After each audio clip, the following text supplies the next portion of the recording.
Çıkarmazdan tarafı değil, almasını diyorsun.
Jaklar kanatı, jaklar kozmetleri.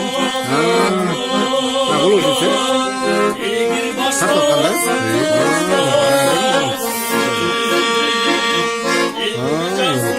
Büyük olur. Boşuna jaklar bu kadar. Bak kulağına zayranım.